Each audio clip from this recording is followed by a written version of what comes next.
क्षीर सागर कानबाई के अंदर अति प्राचीन मंदिर है, जहाँ पर मैं पुजारी जी से आज मिला और उनसे इस मंदिर के बारे में जानकारी ला हूँ जो आपके सामने प्रस्तुत है। हाँ बताइए पुजारी जी। ये शेष यहाँ पे लेटी हुई भगवान विष्णु की सबसे विश्व की प्राचीनतम प्रतिमा है जो आज भी दर्शन कर रहे हो। और ये भगवान विष्णु की तपोस्थली है।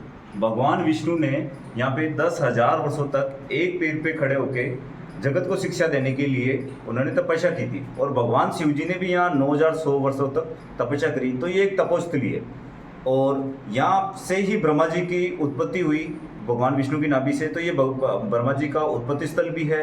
और उसके बाद में जब ब्रह्मा जी ने पुष्कर में यज्ञ किया उस समय 33 कोटि देव देवताओं को बुलाया था। भगवान विष्णु का यहाँ निवास स्थान था उस समय।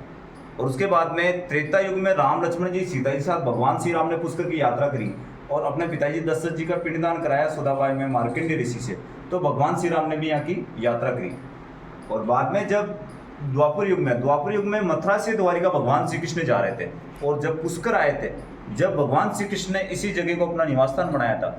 और भगवान श्री कृष्ण के साथ जो लोग आए वो अलग अलग जगह रुके, उन्हीं से आज गाँव के नाम प्रचलित हो गए जो आज भी गांव बसे हुए हैं। जैसे नांदन गांव के नाम से, घोड़े गोकुल के नाम से, मासेली बरसाने के नाम से, कृष्णपुरा के नाम से, मोतीसर कमलताल के नाम से, भगवानपुरा भगवान के नाम से और सुकुनमुत्रा के नाम से। ये गांव उसी समय के बसे हुए हैं।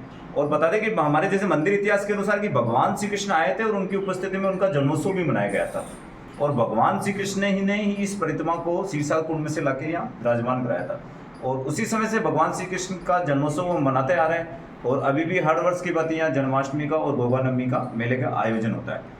और अभी कलयुग में जो पुष्कर का पूरा एरिया है वो 30 किलोमीटर लंबाई और 6 किलोमीटर चौड़ाई, ये 3 भागों में डिवाइड है, ज्येष्ठ मध्यम कनिष्ठ।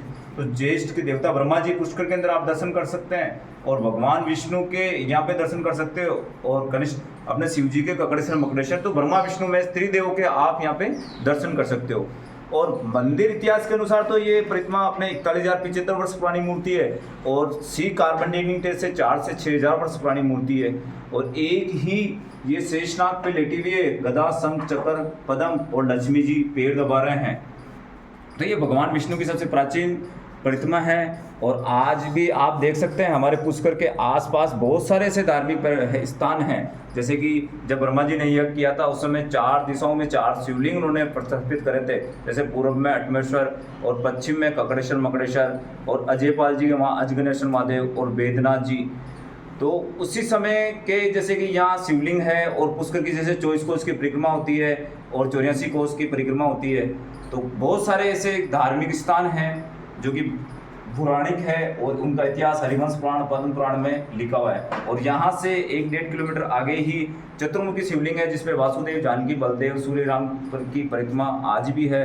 वो भी अद्भुत एक शिवलिंग है जो 2000 वर्ष पुराना शिवलिंग है वो। और वहाँ से ही आगे नंदा सरस्वती का त्रिवेणी संगम है। तो पुष्कर की 24 कोस की जो परिक्रमा प्रारंभ होती है पुष्कर से स्नान करके और उससे प्रारंभ होकर यहाँ पे पहुँचती है। यहाँ सब अपने स्नान करके भगवान की पूजा अर्चना करके और उसके बाद में ककड़ेश्वर मकड़ेश्वर नान नंदराई माता ऐसे करके पुष्कर की एक 3 दिन की 24 कोस की परिक्रमा भी होती है। पुजारी जी मेरा कहना था कितने किलोमीटर पड़ता है पुष्कर से, तो पुष्कर से कोई आता है तो यहाँ आने के लिए साधन क्या है और कैसे आ सकता है आदमी? पुष्कर से ये ब्रह्मा मंदिर से यहाँ पे 10 किलोमीटर है और आने से तो व्यक्तिगत अपना ही साधन लेके आ सकते हैं। वैसे बसें भी आती है लेकिन क्योंकि यहाँ थोड़ा सा अंदर है, थोड़ा कच्चा रूट है, तो इसलिए आप व्यक्तिगत अपना साधन लेके आ सकते हैं यहाँ पे। और यहाँ पे कोई आयोजन होता हो जैसे वार्षिक आयोजन या 6 मासिक आयोजन? हाँ, यहाँ पे बहुत सारे धार्मिक आयोजन होते हैं। जैसे कि अभी हम तैयारी कर रहे हैं जन्माष्टमी और गोवर्धनमी की। और उसके बाद में जैसे शरद पूर्णिमा का है उसका आयोजन होता है, फिर अन्नकूट का आयोजन होता है और फिर एकादशी का होता है, देवउठनी का होता है। ऐसे करके हमारे साल में 20 से 21 प्रोग्राम होते हैं, पूरे धार्मिक आयोजन होते रहते हैं। बहुत बहुत धन्यवाद गुरुदेव। आपका नाम? मेरा विक्रमादित्य वैष्णव, क्षीर सागर कानबाई मंदिर। बहुत बहुत धन्यवाद।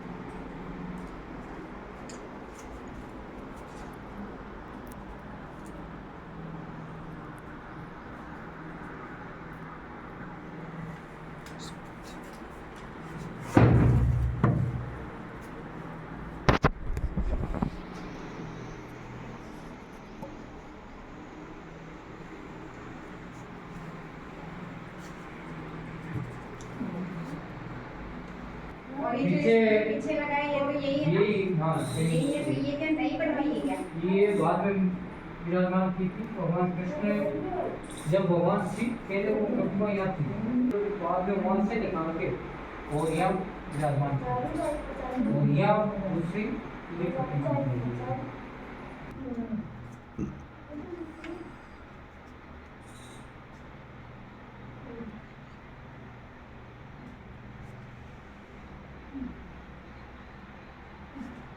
राधा कृष्ण की ये बाद में बिठाई गई, क्योंकि यहाँ पहले जो प्राचीन जो चीज थी